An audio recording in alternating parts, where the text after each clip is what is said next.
Bonjour à tous, cette semaine on va vous partager un thème un peu plus personnel. On va parler de ta bandeja. Oui, on va essayer de voir un petit peu mon évolution depuis que je suis arrivé ici. Il y en a eu. J'espère. Après des milliers de bandejas, un peu, ça, on a dû améliorer sur ça. Je pense qu'il y a une amélioration. On a essayé au moins que j'ai les idées un peu plus claires sur cette bandera. Déjà faire la différence entre la bandeja et la vivora, Exactement. bien la faire. Parce que beaucoup de fois, on pense la connaître et on finit par faire un mix entre une bandeja et une vivora. Et au final, une bandeja, c'est une balle plate, lourde. Et par contre, une vivora, c'est une balle qui a de l'effet, qui tourne. Et du coup, elle va flotter un peu plus, ou c'est plus facile de la faire flotter que la bandeja. Nous avons essayé de partager tout ça à travers nos vidéos, dans lesquelles vous avez pu suivre un peu tous les axes d'amélioration sur lesquels on a essayé de mettre le focus. Le premier, c'était le déplacement.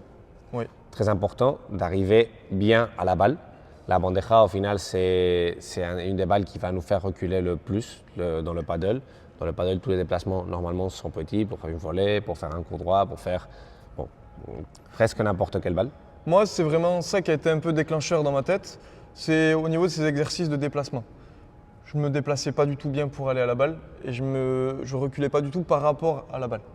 Donc au final, ces 4 premiers pas qui m'ont aidé un petit peu à vraiment être beaucoup mieux placé pour la prendre mieux, m'a beaucoup aidé et je pense que ça a vraiment grandement servi dans l'amélioration de cette bandera. Après, ça t'a permis, nous l'avons aussi partagé sur une vidéo, de la jouer où tu voulais. Oui, au final, le fait de savoir exactement où j'ai envie de jouer la balle, ça me permet d'adapter mes déplacements et de combiner les deux.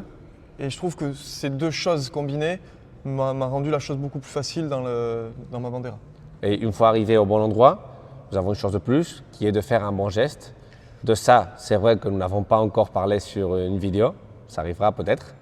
Mais le résumé, c'est qu'on a fait une préparation beaucoup plus compacte, avec la raquette beaucoup plus sur le côté, pour éviter d'engager tout le corps, de tourner, d'utiliser le coude et surtout de mettre de l'effet à la balle.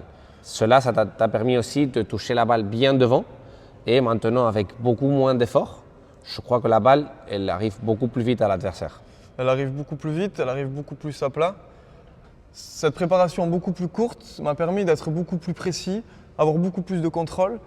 Et maintenant, je fais beaucoup moins de fautes et ça, c'est quand même beaucoup plus reposant et c'est bien mieux pour être en sécurité dans son jeu. Ça te permet aussi de choisir à quelle vitesse tu veux jouer sans changer le geste. Maintenant, tu peux choisir de jouer une balle plus vite si ça t'intéresse d'enlever du temps à l'adversaire ou par contre de donner un peu de temps pour récupérer le filet sans jouer une balle qui flotte et où tu te fais contrer. Exactement. Au final, ces 3 choses m'ont vraiment aidé à être beaucoup plus confiant dans ma bandera.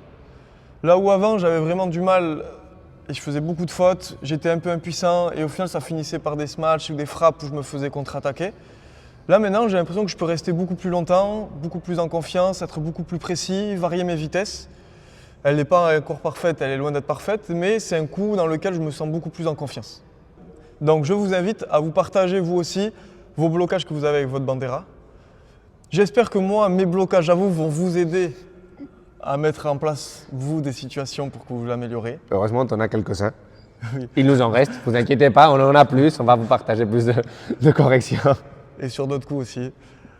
Et on vous dit à la semaine prochaine pour une autre vidéo. À bientôt. Ciao.